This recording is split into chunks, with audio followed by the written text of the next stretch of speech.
When the world is in crisis, sometimes there's no better confidant than the internet. It's there to field questions you can't mutter aloud yet, like how to survive a nuclear bomb? Or when will humans go extinct? It catches distressed queries such as Doomsday Clock 2022, WW3, probability of nuclear war, and potassium iodide. The quality of what it gives back to you is altogether another matter, but as the internet logs our every impulse, most obviously through search engines, it becomes a repository for our existential fears. There is no shortage of those anxieties today. Russia's invasion of Ukraine in February sent search terms related to nuclear war and World War III skyrocketing. And these sentiments found their way to social media, too, with the average user and geopolitical expert alike speculating about whether global armed conflict is imminent. These are scary times, but they have been for a while. There's a reason why doomscrolling became a catchphrase for the extremely online a few years ago. We've been in a state of unyielding catastrophe since the COVID-19 pandemic began, and cascading crises like climate change disasters only make the uncertainty worse. Trying to make sense of what these events mean for our collective future typically drives us to seek more information. It's in our nature to scan our environment for useful data and for threats. The discovery of provocative ideas can even give us a unique sense of pleasure.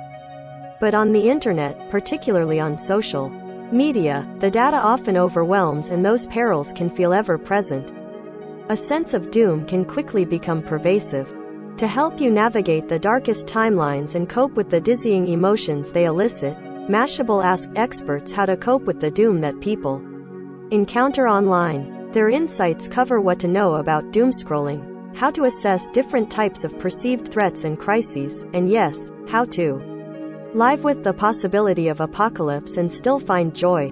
The rise of doomscrolling. Recently, several Russian military planes began making unexpected excursions toward the Ural Mountains, an area suspected of harboring bunkers designed to outlast nuclear war. Of course, open-source intelligence Twitter was on the case, and what began as chatter soon turned into a chorus of people speculating what the Russians were doing. The conversation that unfurled beneath these tweets vacillated from sober observation to justified worry to veiled predictions of Armageddon. Cue the doomscrolling. By evening's end, one of the experts tracking the flight surmised that the very visible drill was designed to send a message to the United States.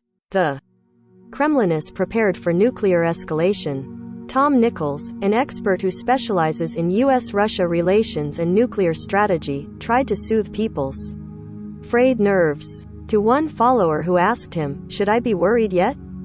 he replied, "We're a long way from anything that requires panic. I'll be the first to let you know." Scissor. This is the kind of reassurance users hope for when they doomscroll. If they can just find that one authoritative voice who can quiet the countless others dumping doubt and dread into their timeline, maybe life won't seem so bleak.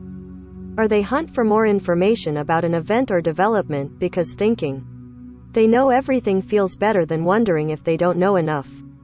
But unexpected consequences can include stumbling across disinformation that heightens paranoia or blurs the lines between fact and propaganda. Doom scrolling can be particularly tricky behavior to assess, says Dr. Benjamin Johnson, Ph.D., an editor of the Journal of Media Psychology and assistant professor of advertising at the University of Florida. The concept emerged within the past few years as a pattern of media use documented by the extremely online. Some might argue it's just a different version of behaviors we know better, like fear of missing out or internet addiction. But when Johnson studied doomscrolling, the evidence suggested that it is a unique behavior. The results of the study, which Johnson co-authored, were published this month in Technology, Mind, and Behavior, a peer-reviewed journal from the American Psychological Association. Johnson and his co-authors found that doomscrolling is closely associated with internet addiction and online vigilance, which describes a mindset of constant connectedness. Yet doomscrolling had enough distinctive features to stand on its own. The researchers also found that certain people were more likely to doomscroll: men, younger adults, and the politically engaged. Specific traits predicted the behavior as well, including anxiety, poor self-control, passive and habitual social media use, and neuroticism, or vulnerability to intense emotional swings. What does this mean for you? While further research on doomscrolling is necessary, Johnson says that if someone identifies these traits in themselves, it may help explain why doomscrolling draws them in with relative ease. Johnson also says we form a habit like doomscrolling because it can be useful at times. When TikTok videos about creeping gas prices prompt you to fill up sooner than later, it's a reward for surveilling your environment, says Johnson. Just because you get into a harmful cycle or an undesirable cycle doesn't mean that you can't reset or rewire that habit. Eventually, however, you may see diminishing returns. Once gas prices become news headlines, scrolling through video after video of users staring at the pump and shock may leave you feeling depressed or angry.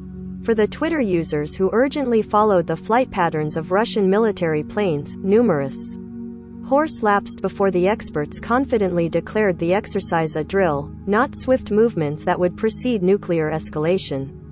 In the interim, how much time did some people spend scrolling for more insight, contemplating what nuclear war might look like, and Googling potassium iodide?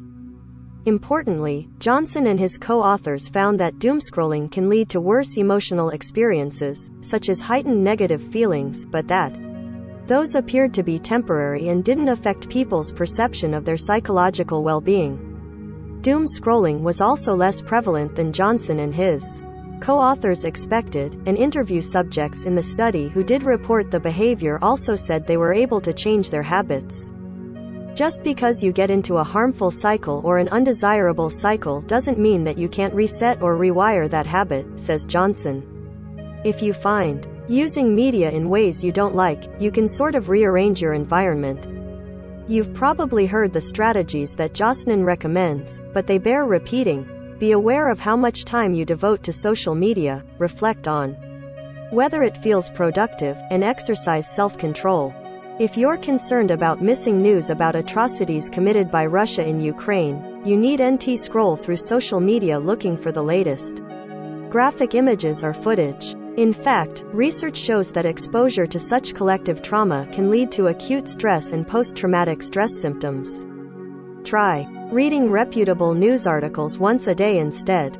When you see predictions of impending doom, ask yourself if it's necessary to read the pile-on of low-quality replies from people you don't know or trust.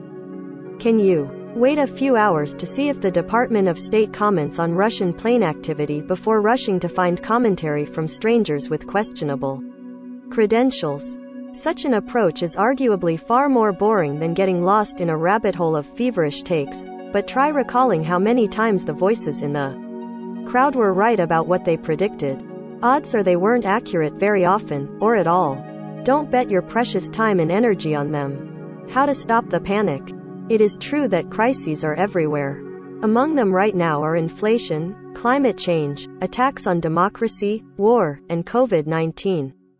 The added challenge we face is living in a networked environment where the sentiment of doom can be amplified ad nauseum. It's easy to feel defeated by digital tidal waves of bad news, and much harder to grasp progress toward goals like defeating Russia or increasing global vaccination. Dr. Vale Wright, Ph.D., a clinical psychologist and spokesperson for the American Psychological Association, conceives of doom as being overwhelmed by factors outside of our control, which then leads to distortions in how we see the world, like catastrophizing. We become convinced that nothing is going well. We may believe humanity has little chance to rescue itself from self-inflicted ruin. Wright says it becomes hard to see the good when we feel so mired in the becoming unstuck requires what Wright describes as Socratic questioning. If you're concerned that the deployment of weapons of mass destruction is imminent, ask yourself, what would have to happen for nuclear war to occur? When you start sort of digging into the cognitive distortions, they start to fall apart, at least for the most part, says Wright. Then you have to get to a place where you accept that there are some things we cannot predict. You have some faith, hopefully, in humanity as a whole. And then you refocus on the things that are in your control. Historical perspective also helps reframe distortions. Wright says we can look to past moments in history in which people worried the world was going to end but it didn't. While what's happening now is relatively unprecedented for many people alive today, it doesn't mean the apocalypse is inevitable. We all need to be informed, but does that mean we need to continually expose ourselves to doomsday rhetoric? Wright says that people who are less tolerant of uncertainty tend to engage in what's known as reassurance seeking. It makes sense, then, to turn to search engines, social media, and constant news updates for information that might ease anxious feelings by providing more certainty. But when someone encounters unpredictable levels of both doomsday rhetoric and reassurance on social media, it's suddenly much harder to decide what to filter out, and when to draw the. That's why Wright recommends paying close attention to physical and emotional signals that indicate how your information gathering isn't helping. This could include feeling helpless or anxious, or regularly relying on drinking or eating to cope with negative emotions. We need to be asking ourselves, what is causing and driving my distress? Says Wright, is it that I am not giving myself breaks from information gathering at this moment? We all need to be informed, but does that mean we need to continually expose ourselves to doomsday rhetoric? Keep eating ice cream. Dr. Herbert Lin, who holds a Doctor of Science, knows well what it's like to worry about doomsday scenarios. He's a member of the Science and Security Board of the Bulletin of the Atomic Scientists, the nonprofit organization that's been warning the world about man-made threats to humanity's existence. Since soon after the atomic bombings of Hiroshima and Nagasaki, Japan, in 1945. The organization's famous doomsday clock sits at 100 seconds to midnight, a metaphor designed to illustrate how close we are to destroying the world. I live in a world of existential dread, says Lin, who is a senior research scholar for cyber policy and security at the Center for International Security and Cooperation at Stanford University and the Hank J. Holland Fellow at the Hoover Institution. Both Lin and the Bulletin cite nuclear escalation and climate change as two of the most dire threats we face. Lin's also deeply worried about how cyber-enabled information warfare, which includes disinformation, distorts reality and breed distrust, while political tribalism and partisanship encourage people to uncritically stick with their beliefs. As a result, it becomes harder to collectively identify and solve complex problems. That's an existential threat to our civilization, says Lin. He deals with the enormity of these threats by acknowledging the existential dread but also by finding ways to experience personal joy, a process that sometimes plays out multiple times a day. That fluidity, getting comfortable with recognizing crisis but finding a way back to happiness, is how Lin copes. When asked how to survive the daily onslaught of bad news, he offers a playful answer: there's still ice cream. The advice came to him on a hot summer day last year when, worried about the state of the world, he passed his favorite ice cream shop in San Francisco and noticed a mother and her children joyfully eating ice cream while sitting on a street curb. It was a poignant reminder that our bonds sustain us in small and large ways. They give us hope at times of despair and calm the urge to surrender to feeling doomed. It's hard to be optimistic right now, but it's better to not be alone, says Lin. That knowledge may drive some people to social media, where they can find a sense of connection and belonging, but its limits are worth contemplating. No one ever knows when an exchange will turn nasty, or when a day spent hunting with strangers for clues about what the Russian military is doing will produce a surge of adrenaline and cortisol for no meaningful purpose. We may feel tenderness toward people we encounter online, but mostly they're no substitute for the relationships we've spent years or decades nurturing in person. Lin said when he's worried about the threat of nuclear war, he reflects on his connection to those he loves. Things could certainly be worse if he felt scared, and also alone. Lin then lets those he cherishes know just how much he cares for them. Each person's antidote to doom depends on who they are, but it's clear that searching for more information doesn't always help. Instead, it can harm. Perhaps Lin, a man of the sciences, is onto something. Maybe one of the best bulwarks against doom is something the internet, especially social media, doesn't have in large supply: love.